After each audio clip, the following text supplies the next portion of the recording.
Don't forget to subscribe to our channel for exclusive sports content and in-depth analysis that you won't find anywhere else. The locker room was quiet, the kind of silence that follows when potential meets disappointment on the gridiron. As the dust settled on another challenging game, the coach stepped up to address what everyone was thinking, but few were willing to say out loud. We had some opportunities to get back in the game there. The name of the game is that we can't be hesitant early on. We got to start faster in all ways. Yes, I know we went down and scored on the first drive, pieced some plays together and found a way to play in the end zone, but just the next couple of series, both sides of the ball, we got to do a better job. We got to do a better job.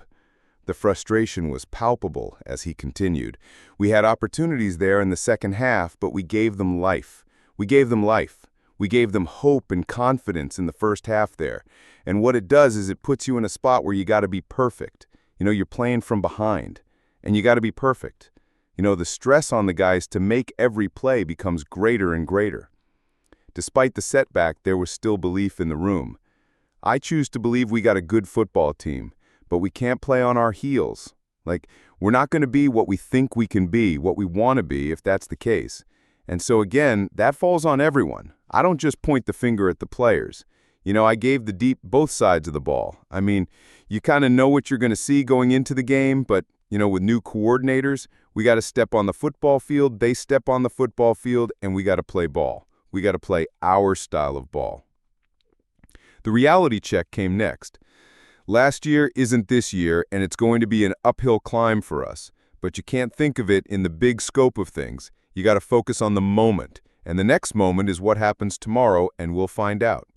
We'll find out. We've talked all along about chemistry on this team and talked about how close we are and how hard we've worked, doing a lot of the right things. But we'll find out. We'll find out if that sticks. When pressed about player injuries, the coach confirmed Ryan Williams got a concussion. The defensive struggles were evident with over 200 yards allowed on the ground. Yeah, you knew going in with the quarterback runs it was going to be a challenge. He did a nice job, I thought, in the first half of keeping some drives alive, even on passing downs, ones that weren't called runs. And they did a nice job getting going sideline to sideline. A lot of things with those fly sweeps that we worked on, prepared for. Guys got to get one-on-one. You get in space and you got to find a way to get them on the ground.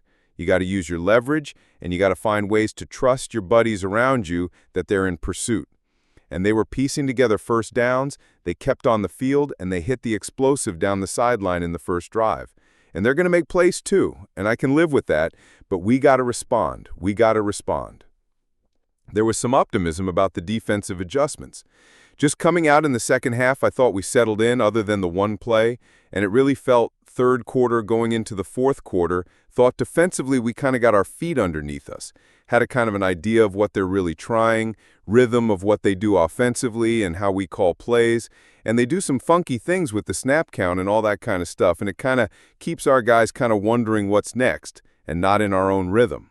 I think we got through that after the first half, but then we give them the run, we give them the play, and we kind of let them out with the penalty at the end, the late hit, and we can't live in the gray area. We've talked about that all season long. We can't live in the gray area. It isn't just about that play, it's other things that we got to do, but that certainly adds to it.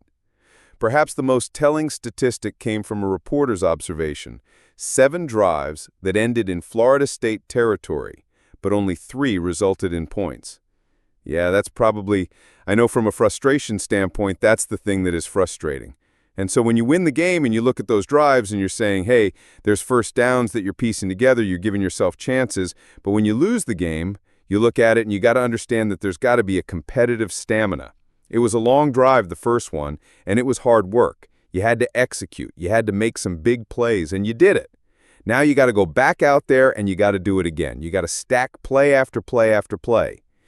We'd have a negative play or that missed opportunity. There are some opportunities out there that we either give ourselves a chance to make or just missed.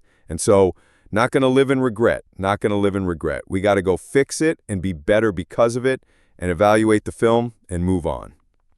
When asked about the quarterback's first start, his advice was clear. He's got to just trust his reads and just cut it loose sometimes. Just let it fly. He can make the throws. Just let it fly. and throw on rhythm, throw on time. I may have been a time or two where they got in his face a little quick. That's going to happen. That's football. But just let it fly. And then just some decision-making there in certain critical moments. That's the things he's going to learn from. He's given everything he has, but I know he's in the locker room wishing that there were some things he would have done different, but there are other guys too. So we got to catch the ball for him once in a while. It's a full team sport. It's a whole offensive unit that has to move off the ball up and down the field. Yeah, the quarterback's the trigger man, but everyone's got to do their part to help the guy out. The youth movement was also addressed when asked about freshman playing time.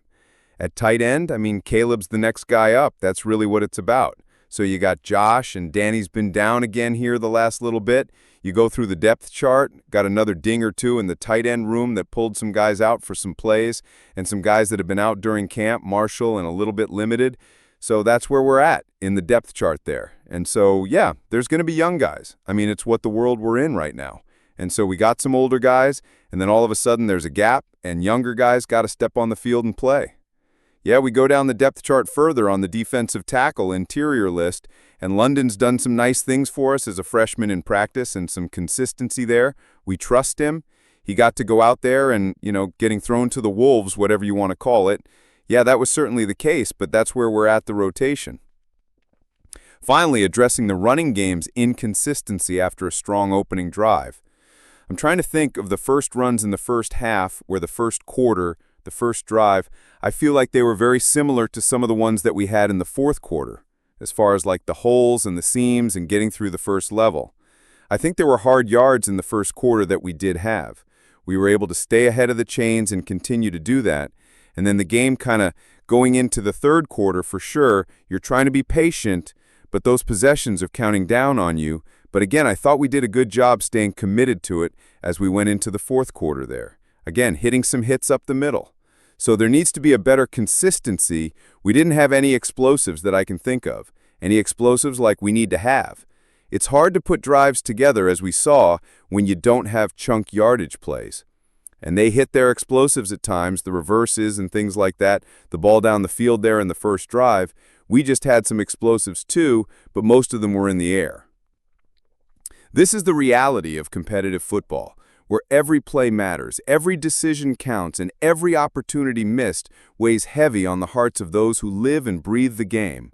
The journey continues, one play at a time, one game at a time, with the unwavering belief that tomorrow brings another chance to prove what this team is truly made of.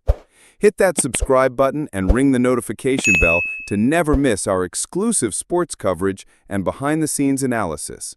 Your support keeps us bringing you the content that matters most.